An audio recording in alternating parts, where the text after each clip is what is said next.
Hey y'all, listen, it is Thoughtful Thursday.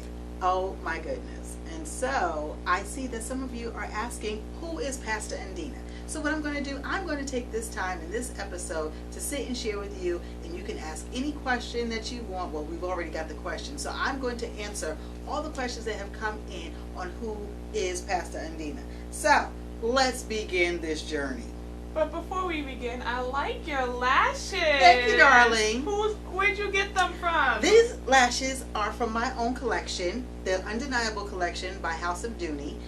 You will be able to get them on my Facebook page on House of Dooney. You can check me out there. We have 7 different styles of lashes. That is for every woman, for every occasion. So trust me, you don't have to worry. So I'm wearing my own brand. I gotta give you some of those. Yes. Man, these lashes. Mm-hmm. But anyway, let's begin with this getting to know Pastor Undena tag. Yes. Mm-hmm. First things first. Where did you grow up? In New York. In New York, like New York City, New York? No, girl. I'm a suburban girl. Oh. Yes. I'm a suburban girl. Who was your first best friend? My first best friend, her name was Kelly. Are you guys still friends? No. You grow up, you grow apart. Mm-hmm. Kelly was my best friend for many years. We grew up in Mount Vernon together. And she was my first interracial friend. Her mom was black, her father's Italian. So she was, she was my first friend. We were friends for years. Who is your current best friend? My current best friend. I don't know if I really have a current best friend because everybody plays a very good, significant part in my life. So, like my ride or dies, that's different. Okay, so who are your ride or dies? My ride or die girl. Yeah, I can't name all of them. But top 3. My core sister, she lives in Philadelphia. Mm-hmm. That's a 25 plus year relationship. We've Wow. seen each other through singlehood, marriage, divorce, remarriage, kids. So that's my. That's your ride or die. Yeah, that's my ride or die. If she steal it, I'm be like, yo, I'm gonna tell her she wrong, but I'll probably be outside with the car. I'll be outside with the car, and I'll be trying to protect real her. ride or die. Yeah, we real ride or die sisters. It's one of those things like the rapture come, them bones is gonna be buried wherever we go. Seriously, I like that. Yeah, that's my sister. The next question came in. How tall are you? I'm 5 feet tall. You're so short. Yeah, I'm 5 feet tall. Oh wow. But I love a good 6-inch heel.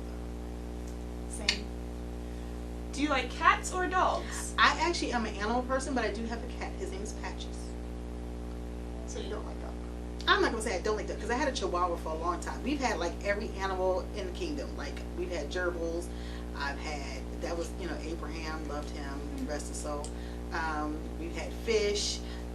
We've had all various dogs, but my Chihuahua, Sparky, he was my childhood dog that I loved for a long time, and then we buried him in the backyard. And he died. Do everything. Yeah, we had a funeral. Listen, my grandfather was serious about that thing. We had a funeral, everything, right? 5 o'clock in the morning. He dug the grave. I was supposed to y'all buried that dog at 5 a.m.? Yes, yeah, because he had to go to work, so we had to get up, go, and bury the dog. Oh, no. Yeah.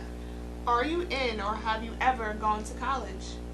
I'm currently in seminary. I didn't go to conventual college because where I wanted to go, my grandparents felt that it was too far from home, which I did get accepted to ORU. So broadcast journalism was going to be my major. And so because they felt it was that, I rebelled and I was like, well, I'm not going nowhere. So and then you ended up in seminary. Yeah, ended up in seminary years later, but I wind up getting into music, and I did that. Do you have a spirit animal? A spirit animal. Mm-hmm. What is a spirit animal? An animal that describes your spirit. No. Like, my spirit animal is a phoenix because it can't be killed and it can't die. Do you have a spirit animal? No. Sorry. Tea or coffee? Both. Iced coffee and what kind of herbal teas. Okay. What are your life goals? Life goals. To be the best me I can be and to help encourage somebody else to do the same. I like that. Do you play any sports? Nope. Have you ever played sports? Nope. I did gymnastics. I played the clarinet. And that was as far as that was going to go. Has any books you've ever read in your life changed the course of your life? My own. because I had to look at my life when I penned it and read it to myself and find out in areas like, how did you become that girl? Mm-hmm. And then bless God that He delivered me from being that girl. What are your favorite movies? I'm a chick flick kind of girl, and I love a good action. So, you know, yeah, Fast and Furious, you know, any good, like I was watching Amazon Prime the other day, like I watched Book Club, that was funny. So I'm that kind of girl. But what I do love, Food Network, because I like Really? to eat. Yes. Okay, I can understand that. How would you describe your fashion sense? Mine. Plain and simple. Plain and simple, mine. Whatever I like, and what I don't, I don't. I'm gonna put it on, and if it works, great. If it don't, try again. What is your go-to hairstyle? My go-to hairstyle, anything with color. Really? Yes, pink, blue.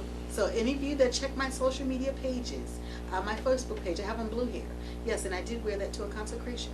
So I will show up on Sunday morning with blue hair, pink hair, yellow hair, whatever. It doesn't matter. Wait, hold on. We gonna circle back to these questions. Yeah. You went to a consecration? Yeah. With blue hair. Yeah, I had to. That's me. That's Pastor Undena. And nobody said nothing to you? Oh, they was looking to see, like, what is she coming with today? And I love it. Because that's my crayon box. It's my sandbox. I love anything with color. So, listen, I think, I conceptualize and see how I can put it all together and make it work. Now, I'm gonna get back to these questions, but a question just popped into my head. Sure. So this is my own question. Most people, especially pastors, both male and female, feel that as a person who preaches to the masses, you are supposed to look a certain way. What do you say to those people? Well, God bless them if that works for them. That does not work for me. The way I dress and my style has actually been a ministry tool unbeknownst to me. I have had the opportunity to meet, pray with people, minister to people just because of what they see. I've been asked, are you in the fashion industry? You know, oh my God, you got to be a model. Oh my God. No. And my response is, I'm a full-time pastor, and I'm a girl that loves to play in her crayon box, and that's what it is. And so to be able to know that people look at me first and then they hear the message afterwards, it's amazing. It has been an absolute blessing to my life. I like that. How many siblings do you have? One biological. One biological. What is your go-to fast food order? Right now, I'm vegging on Chick-fil-A. Chick-fil-A, God, ain't nothing like a good chicken and biscuit. Nothing like it. With a good old iced tea. Do you use PC or Mac? Mac. Okay. What is your most memorable vacation memory? Do I actually get vacation? That's the thing.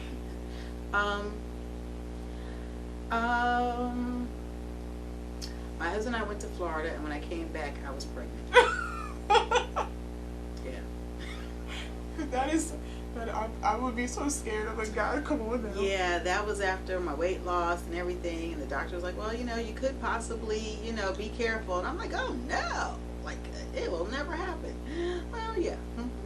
Oh, wow. Okay. What is your morning routine? Prayer first. And I definitely make sure that my day is in line with whatever God. So I just leave it up to the Lord. Whatever you have me to do, but outside of my schedule. And so my prayer is that during the course of my schedule, whatever opportunity the Lord affords me, however way it comes, that I am sensitive enough to hear what He does and be obedient enough to do it. That's good. Yeah, because at the end of the day, I want to hear Him say, well done. So I don't want to have to stand in the judgment for stuff that's just foolish, in my opinion. Most people won't give God that kind of control over their lives. Then He's not the Lord of your life. Can He be the Lord over some parts and not over others? Why would you just want to be a part-time God or have a part-time God? Because if that's the case, then why do you need Him anyway? That's good. Do you have any bad habits?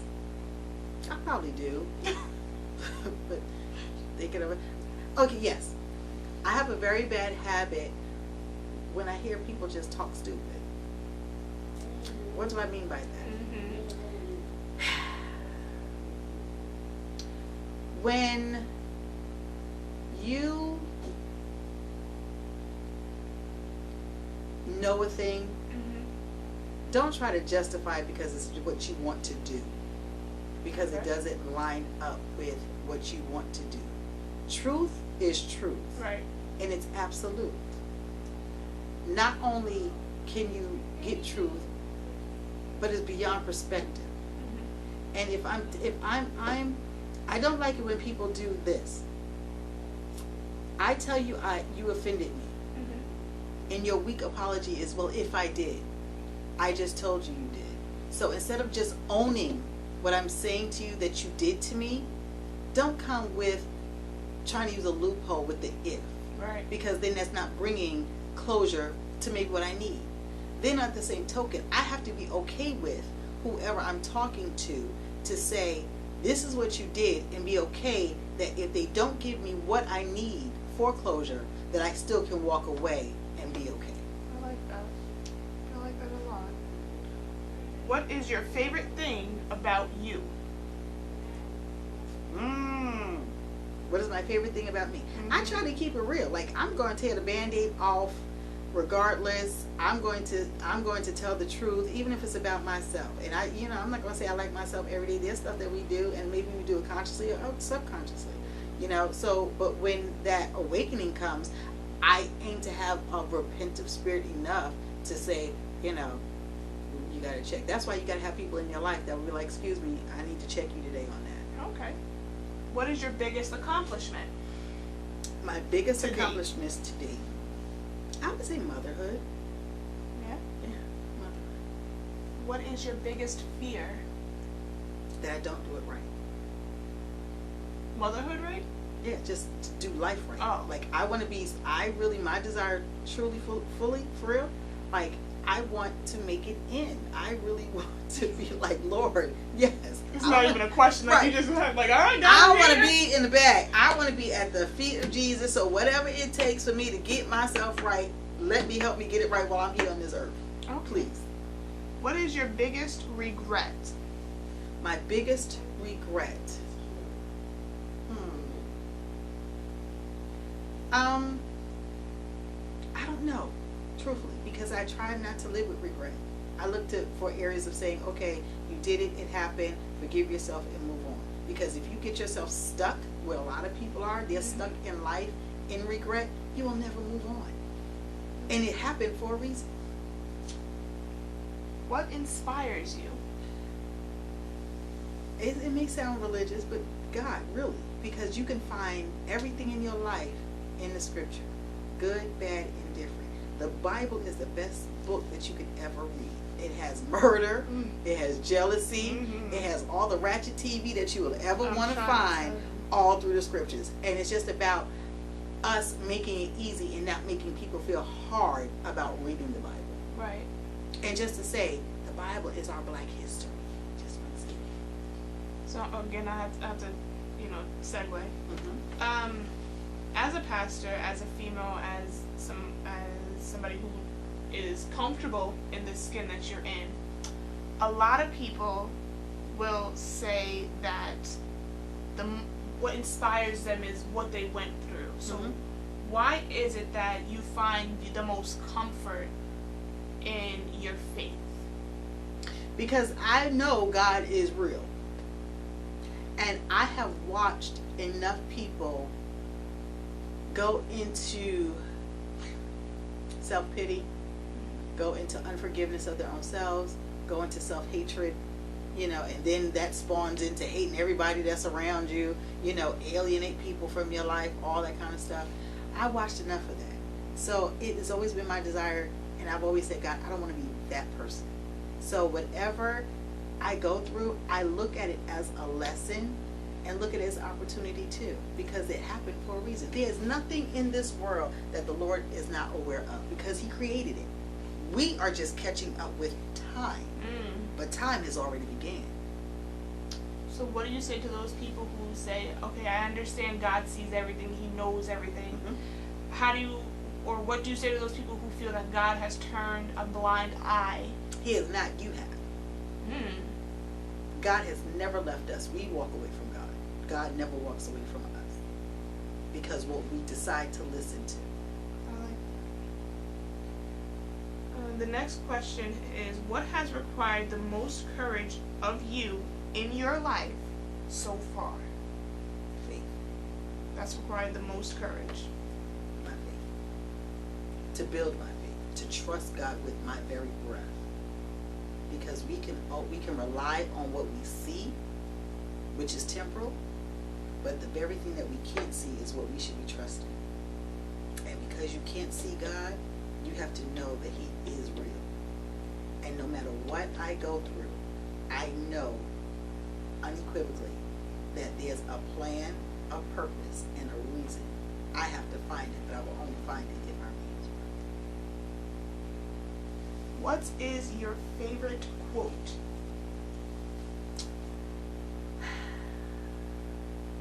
Truth begins with the inward parts. What is your favorite way to pass time? Yeah, I like watching Food Network and getting in the kitchen and I make my own barbecue sauces and my own rubs, and food is my therapy in that essence. I like this question. Are you more inclined to build your own empire or unleash the potential of others? It cannot be both. Then don't ask me the question because it is. It cannot be both. It has to be both. And I say this because, number one, building my empire, if you will, is depending on how you're looking at it. If you're talking about business or you're just talking about me as a person. You as a person. I have built myself to become because I've seen how the Lord sees me. What do you mean by that? He had already said that He had a purpose and a plan for my life. Jeremiah 29:11, which is one of my favorite scriptures. So if I come to understand that because of what He has already said I am, I become.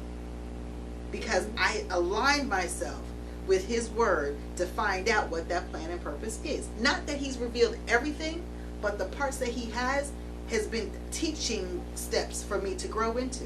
So now because I have taught and have teach and being taught, then I know that transformations can happen. So that I can empower myself to empower somebody else to do the same. Okay, I like that. Last question. With the COVID-19 going on and we're all encouraged to self-contain, how many days do you think you could last in solitary confinement? Well, see, I'm a person like staying home anyway when I can. So I'll put my head out the window. That's enough air for me. Truthfully, as long as I got some food, I'm good. Last question, I promise you. What is the one thing that you wish everybody knew about Pastor Undena? I love deep. And I love authentically. I'm loyal. And I'm no nonsense too. I will pull the Band-Aid off and watch you bleed and then give you the medication to heal. I like that.